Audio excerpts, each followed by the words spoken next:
Quick little video of some more upgrades on a Transit Custom 67 plate.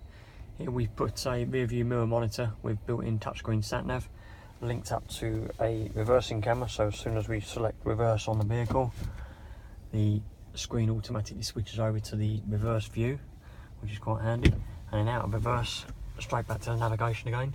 We go and look at the camera around the back of the vehicle. We'll see what that looks like. Obviously done the usual high key locks on this vehicle and deadlocks all round. There we go, little camera tucked up in there, nice and discreet. Quite a handy little upgrade.